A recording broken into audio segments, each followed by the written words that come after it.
Party സെക്രട്ടറിയെ സംസ്ഥാന കമ്മിറ്റിയിൽ ഒന്നടങ്കം വിമർശിച്ചു, പിണറായി വിജയൻ ശാസിച്ചു തുടങ്ങിയ പരമ്പരകളാണ് ഇപ്പോൾ ഇറങ്ങിയിരിക്കുന്നത്. തെറ്റായ വാർത്തകൾ ഫോട്ടോ സഹിതം വെച്ച് തയ്യാറാക്കിയ ആളുടെ പേര് ഉൾപ്പെടെ വെച്ച് പ്രസിദ്ധീകരിക്കുകയാണ് പത്രങ്ങൾ. അത് ഒരു ശരിയായ രീതിയല്ല. അത് തികച്ചും തെറ്റായ ഒരു സമീപനമാണ്. ഇപ്പോഴ് പാർട്ടി സംസ്ഥാന കമ്മിറ്റി അംഗങ്ങളും ജില്ലാ സെക്രട്ടേറിയറ്റ് അംഗങ്ങളും ചേർന്ന്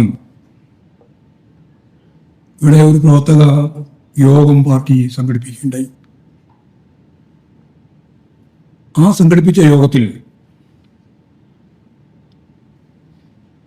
സഖാവ് പിണറായി വിജയൻ, ബഹുമാനപ്പെട്ട മുഖ്യമന്ത്രി, എനിക്കെതിരായി വലിയ രീതിയിൽ കടന്നാക്രമണം നടത്തി എന്ന ജനിപ്പിക്കുന്ന വാർത്ത മാതൃഭൂമി പത്രത്തിൻ്റെ ഫ്രണ്ട് പേജിൽ, മറ്റു പത്രങ്ങളിൽ ഞാൻ നേരത്തെ പറഞ്ഞ ഒരു കൂട്ടായ്മ രൂപപ്പെടുത്തി വരികയുണ്ടായി. ഫോട്ടോവട്ടം വെച്ചുകൊണ്ടാണ് ആ വാർത്ത ആകുന്നത്.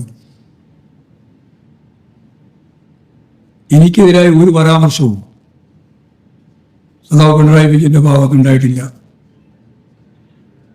ഇല്ലാത്ത കളവായ വാർത്ത മാതൃഭൂമി പത്രത്തിന്റെ ഫ്രണ്ട് പേജിൽ ഉൾപ്പെടെ വന്നു എന്നത് പിന്നെ ചാനലിലൊക്കെ വന്നിട്ടുണ്ട്. കളവാണ്, സത്യവിരുദ്ധമായ ഒന്നാണ്. അത്തരത്തിലുള്ളൊരു കാര്യം ആ പ്രവർത്തകയോഗത്തിന്റെ ഭാഗമായിട്ടുണ്ടായിരുന്നില്ല എന്ന് സഖാവ് പിണറായി തന്നെ വളരെ വ്യക്തമായി ചൂണ്ടിക്കാണിക്കുകയുണ്ടായി. അതിനുശേഷം പിന്നെ എവിടെയാണ് ചൂണ്ടിക്കാണിക്കണ്ടേ? പിന്നെ ഇന്നലെ പറയാം, ഓരോന്നായിട്ട് പറയാം, ഓരോന്നോരോന്നായിട്ട് തൃപ്തിപ്പെടണ്ടാവും. മറ്റു സാറിന് ഞാൻ തൃപ്തിപ്പെടുന്നതാണെന്ന് പറയും, നിങ്ങൾ തൃപ്തിപ്പെടണ്ട. ഇന്നലത്തെ മാതൃഭൂമി പത്രത്തിൽ ഫ്രണ്ട് പേജിൽ എൻ്റെ ഫോട്ടോ വെച്ചൊരു വേറൊരു വാർത്ത. മിനിഞ്ഞാന്നല്ല, ഇന്നലെ തന്നെ അത് കടയിൽ വന്നിട്ടുണ്ട്. ഇന്നുകൊണ്ട് ആ വാർത്ത എന്താ? സംസ്ഥാന സെക്രട്ടേറിയറ്റിൽ നേതാക്കൾ, ചില പത്രത്തിൽ പേരെന്നെ പറഞ്ഞു, ഇളമരം കരീമും പി രാജിയും സെക്രട്ടറിക്കെതിരായി ആഞ്ഞടിച്ചു. അങ്ങനെ ഒരു സംഭവമേയില്ല, അങ്ങനെ ഒരു വിമർശനമില്ല. ഇവർ രണ്ടുപേരും മാത്രമല്ല, ഒരാളും വിമർശനം ഉന്നയിച്ചിട്ടില്ല. അപ്പൊ എന്താ ഉന്നം? വ്യാജ വാർത്ത സൃഷ്ടിക്കുക,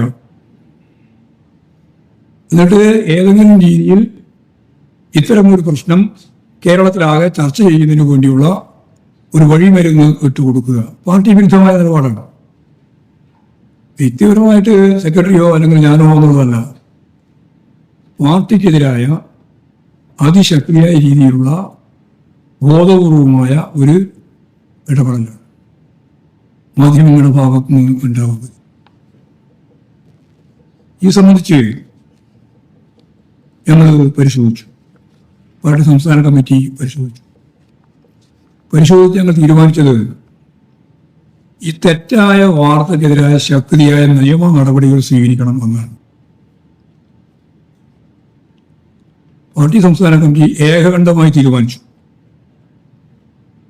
മാതൃഭൂമി, മനോരമ, ഈ രണ്ട് പത്രങ്ങളും തെറ്റായ ഈ വാർത്ത ബോധപൂർവം പാർട്ടിക്കെതിരായി ചമച്ചുണ്ടാക്കിയിട്ടുള്ള ഈ കാര്യം